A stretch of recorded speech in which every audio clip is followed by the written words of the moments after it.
Here I've got some nibs that need some cleaning. I'm going to pull out the shading nib and you'll be able to see the carbon buildup that is on that nib. That is keeping it from burning beautifully. This method also works fantastically for solid point nibs.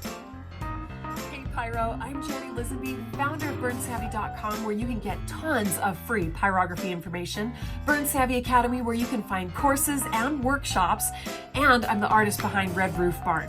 Feel free to go check those out. See all that soot and all those ashes? That's going to make it so I have to keep turning the heat up or I have to move slower. So what I will do is, while I am in the middle of a project, I'll go ahead and turn off the machine and gently scrape this on some very fine steel wool. Now you have to be careful because steel wool is flammable, so you want to make sure to keep it in a dish. So if it ever does light on fire, you have a safe way to take it over to the sink, okay? But just make sure your tool is off for that. Now there are times when the carbon buildup is so dense that it will no longer work to just wipe it off on the steel wool. I will use this. This is a leather strop. There is a smooth side and a rough side. And what you want to do is start with the rough side. I'm using some powdered aluminum oxide. Here, there's wax aluminum oxide, but I find that the powdered stuff is a lot less stinky. And I find that it's actually quite effective. I really enjoy the powdered. So I use powdered aluminum oxide, just a teeny tiny bit, as you can see here. And then what I'm going to do is basically burnish this on the rough side of the leather strop. And at first what I'll do is kind of press the powder into the leather, and that helps it kind of stay in place. And then I want to rub every side of that nib on the rough part of the leather. So you can see I'm twisting it here, I'm lifting it there.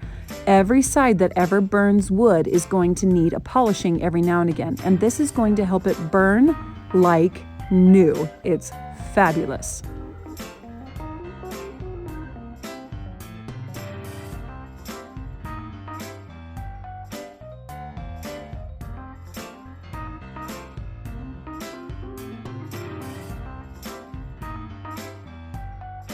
So burnishing it on the rough side is basically going to knock off the biggest parts of carbon buildup. And you're gonna see that it's already starting to look shiny. See how lovely that is? And we're not done yet because there's still some fine carbon buildup on there. What we've done is knocked off the big stuff, but now we're going to make it shine like new by turning this over from the rough side to the smooth side.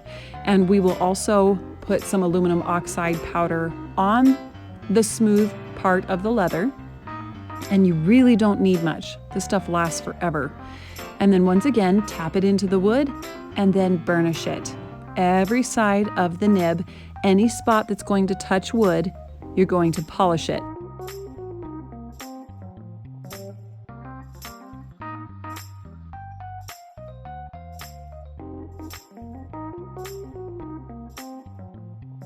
Now, once I am satisfied that the fine carbon buildup has been polished off, then it is time to just go ahead and wipe off the excess aluminum oxide powder.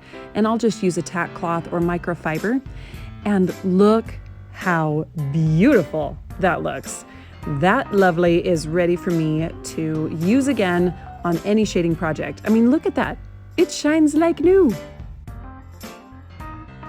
Now I'd like to demonstrate this with one more nib because the ball nib is a lot different than a flat shader.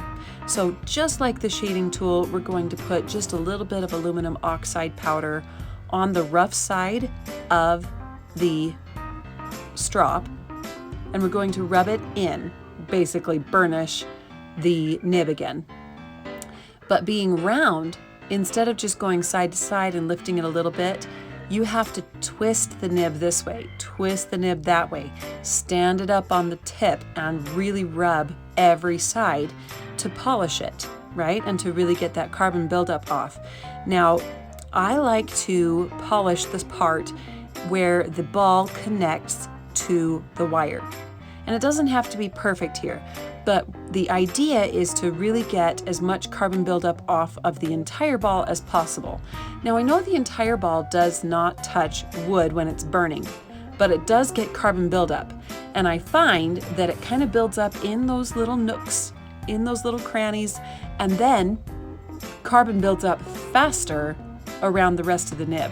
So I try to make sure that I get the carbon buildup on the sides and in that edge as much as possible knocked off so that it doesn't build up as fast. And then when you're ready to flip it over to the other side for the fine polishing, go ahead and do the same thing again.